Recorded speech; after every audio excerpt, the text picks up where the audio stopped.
Livro A Própria Felicidade, Fundamentos para a Constelação Familiar, volume 1, de Sophie Hellinger, Tagore, editora. O ventre é meu, com todas as consequências. Capítulo 5, O aborto. 1. As consequências. Um aborto tem um efeito drástico na relação do casal. Depois de um aborto, a relação costuma chegar ao fim. Usando uma figura de linguagem, junto com a criança, aborta-se também o parceiro. Normalmente, não é algo que o amor consiga superar. A consequência do aborto é que os pais expiam por ele, não importa como o justifiquem ou expliquem. Muitas vezes, por exemplo, a mulher o expia através da incapacidade de encontrar, ter ou manter um parceiro. Isto acabou. Ela também pode expiá-lo com uma doença grave. Eu observei que câncer pode ser expiação de um aborto. A expiação é a tentativa de criar uma compensação por meio do mesmo sofrimento e destino. Isto faz a pessoa se sentir melhor. Para quem olha aquele que expia, ele olha para a criança abortada ou para si mesmo? Na expiação, se fecham os olhos.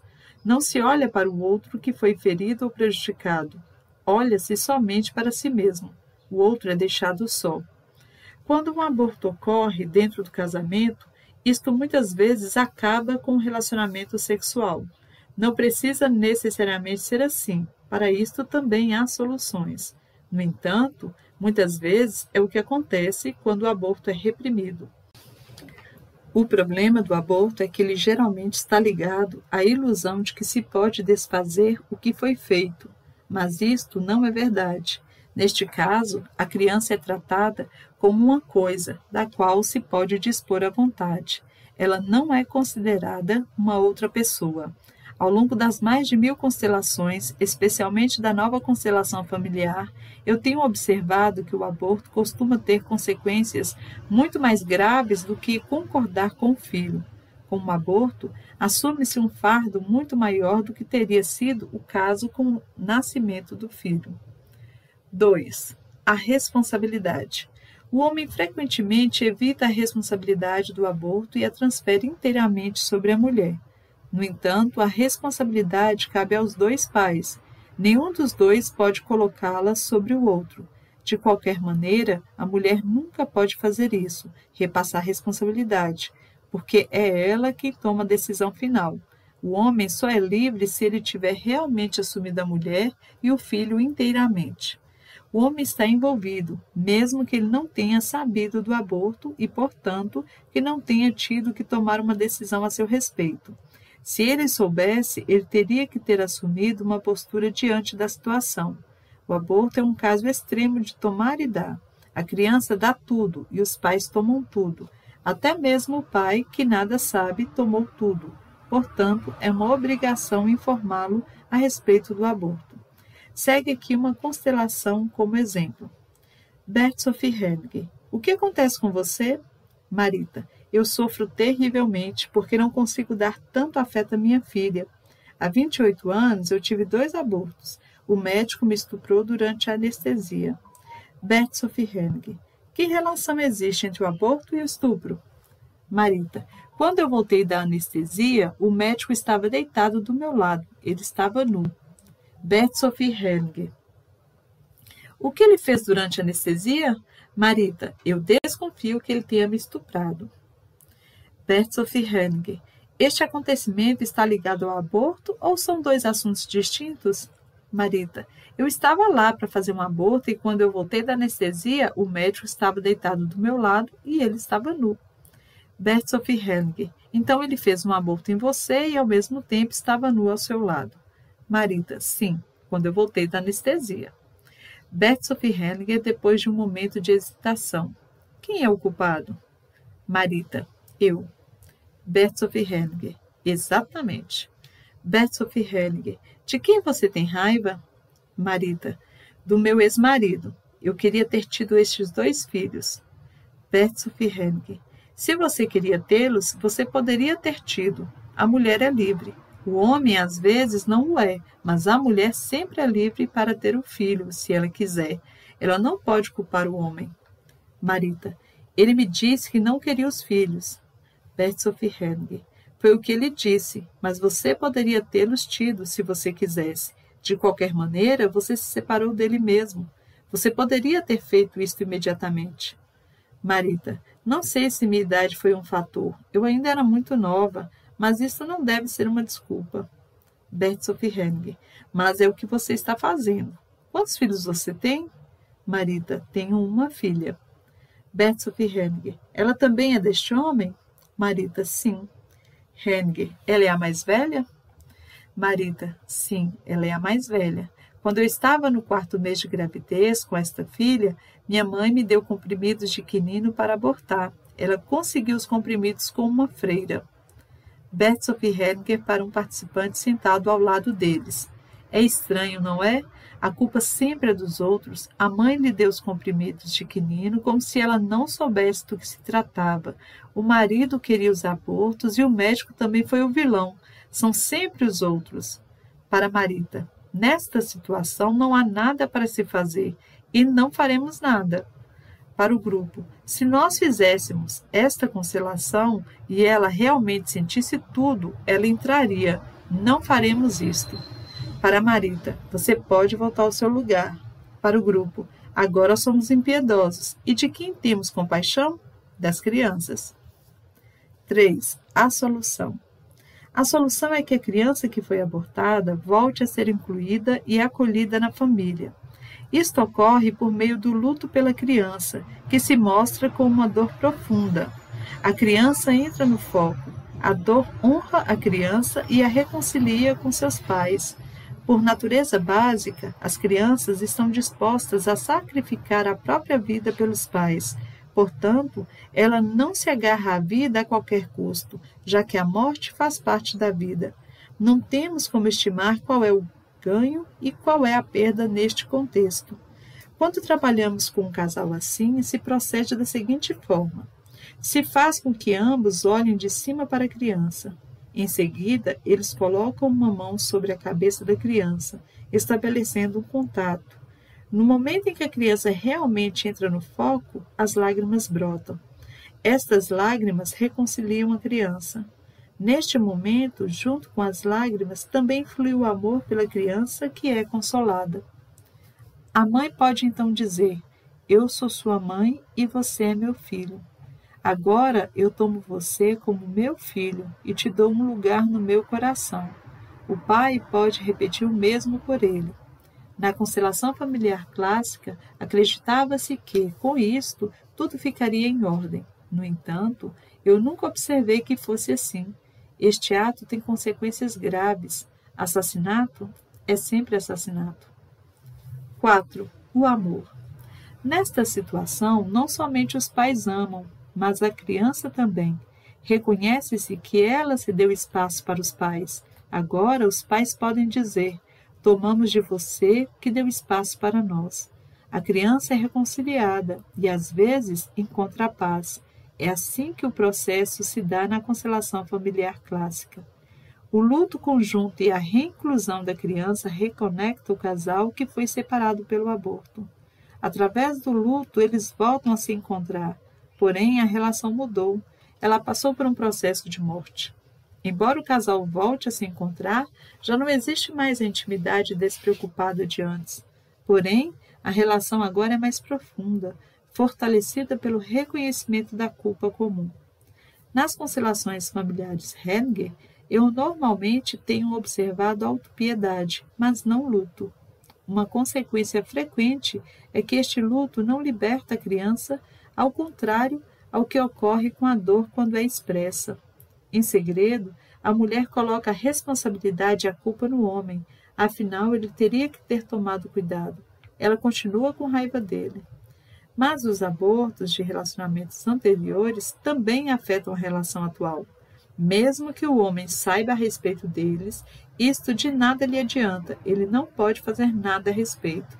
Uma relação em que houve um aborto é um vínculo anterior sólido, que tem precedência sobre a relação que vem depois. Por isso, o vínculo da relação atual é diminuído e enfraquecido. 5. A paz. Depois de algum tempo, a culpa também deveria poder terminar. É o que se pensava antigamente. Na verdade, isto requer muito amor. É preciso sentir a dor da criança. Isto beneficia não somente os perpetradores, mas também as vítimas. Caso contrário, tudo só piora, inclusive em um aborto. Quando a dor vem à tona, guarda-se a criança no coração e, depois de aproximadamente um ano, a liberta para que possa estar morta e para que possa ter acabado para todos. Se o exercício a seguir der certo, talvez haja uma nova oportunidade. Os pais carregam a criança abortada dentro de si ou a levam pela mão para lhe mostrar o mundo. Se a criança efetivamente consegue se soltar dos vivos, vai depender do amor dos pais. Este movimento somente pode partir da criança e depende de quanto os pais conseguem sentir e expressar seu amor, seu luto e sua dor. Por meio do sofrimento, cria-se uma plenitude que não é possível alcançar no nível superficial da alegria. Esta é a recompensa. Em memória da criança, pode-se fazer algo bom, algo que normalmente não teria sido feito. Não precisa ser nada grandioso, mas deve ser único. 6. O pertencimento ao sistema. No início do seu trabalho da constelação familiar, Bert pressupunha que crianças abortadas não fizessem parte do sistema como um todo, mas que pertencessem apenas à relação dos pais e não aos irmãos. Por isso, acreditava-se que não se deveria contar nada sobre um aborto aos outros filhos.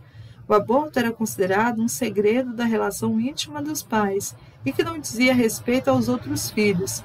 Isto foi um equívoco. Com a evolução da constelação familiar para a constelação familiar original Hellinger, eu percebi que todos os filhos, mesmo os abortados, voluntária ou espontaneamente, e natimortos, fazem parte do sistema familiar e contam como irmãos plenos. Os filhos vivos precisam saber a respeito dos seus irmãos. Caso contrário, a hierarquia entre os irmãos é violada e, na vida, eles não têm força, o que leva a consequências muito abrangentes. Vou dar um exemplo. Uma mulher teve 2 abortos no passado e, somente depois, teve seu primeiro filho. Se este filho não souber destes abortos, ele se colocará em primeiro lugar na ordem da hierarquia dos irmãos, em vez de ficar no terceiro lugar. Os pais dirão, nosso primeiro filho. Isto pode levar a várias consequências. A vida toda, o filho se sente terrivelmente pressionado. Ele viola a ordem de hierarquia no trabalho, na família e na relação. Ele frequentemente se sente responsável por tudo e acredita ter que apresentar um desempenho excepcional. Apesar dos muitos esforços, o grande sucesso merecido não vem. Na relação de casal, muitas vezes, o equilíbrio entre dar e tomar também fica comprometido. Como adulto, este filho tenta realizar todos os desejos do parceiro, sem pedir nada em troca. Muitas vezes, inconscientemente, escolhe parceiros que, em decorrência de um transtorno de personalidade narcisista, exigem sempre mais do que estão dispostos a dar e não dão nada em troca. Tais relacionamentos estão fadados ao fracasso, porque, com o tempo, aquele que só toma sem nunca dar em troca acaba ficando com raiva e vai embora. Quando o filho toma conhecimento, já como adulto, da existência de irmãos abortados, ele passa a ocupar o lugar que lhe cabe na hierarquia. A pressão acaba, assim pode-se observar com frequência, e a relação do casal também.